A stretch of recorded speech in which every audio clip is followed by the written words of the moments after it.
তুমি নিজে ফয়সালা দিলে তো আমাকে কিছু জিজ্ঞেস করবে না।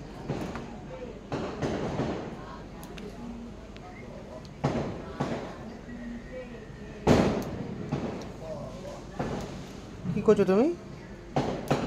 আচ্ছা, কথা বলবে না এখন? প্রদীপ দিচ্ছ? 14 প্রদীপ? 14 প্রদীপ নয় এটা, না? আচ্ছা, প্রদীপ দিচ্ছে, সরি।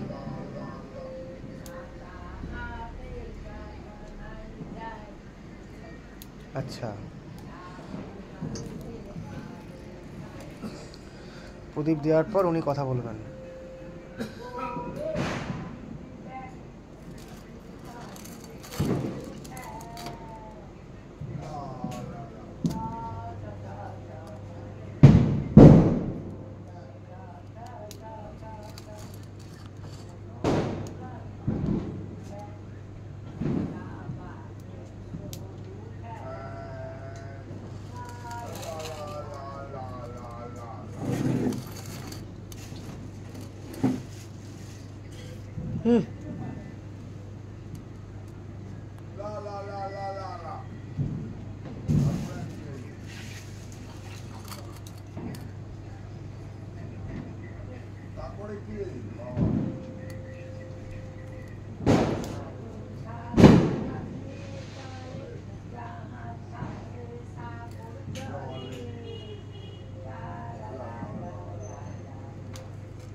এই হলো আমার সব দ্বীপ প্রজ্বলন। দ্বীপ প্রজ্বলন করার সময় আমি কথা বলি না।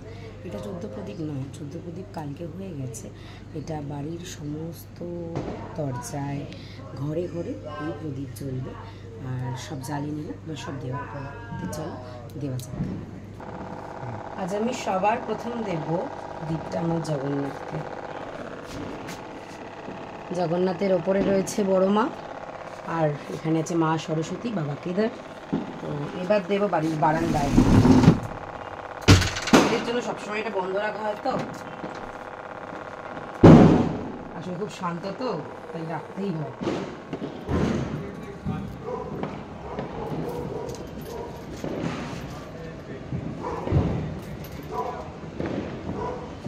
চলো, তো তোমাদের সবাইকে জানাই শুভ দীপাবলি। দীপাবলির এই আলোর মতোই তোমাদের সবার জীবনটা আলোময় হয়ে উঠুক, সবার সমস্ত বাধা বিপদ কেটে যাক, এটাই প্রার্থনা করব। সবাই খুব সাবধানে বাজি ফাটিও, খুব আনন্দ করো, কিন্তু মিনিমাম দূরত্ব বজায় রেখে। আর বারবার যেটা বলি সেটা আবারও বলবো, বাচ্চাদেরকে একটু সাবধানে ফাটাতে সাহায্য করবে। কোনো কিছু সাহায্য নিয়ে বাচ্চাদের বাজি ফাটাতে দিও। রং মশাল থেকে বাচ্চাদের বিরত রেখো। আর একটা, রাস্তার কুকুর বিড়ালদের প্লিজ একটু ওদের পেছনে লঙ্কা ফটকা দেওয়াটা বন্ধ করো। ওদেরকে, ওরা এখনই আওয়াজে ওরা ভীত থাকে, ওদেরকে আর কোনোভাবে তোমরা ভীত সন্ত্রস্ত করো না। সবাই ভালো থেকো, সুস্থ থেকো, সবার দিনটা শুভ হোক, সবার জীবন এই আলোর মতোই আলোকাচ্ছন্ন হোক। এই যে চলো পাখিটা দিয়ে আসি।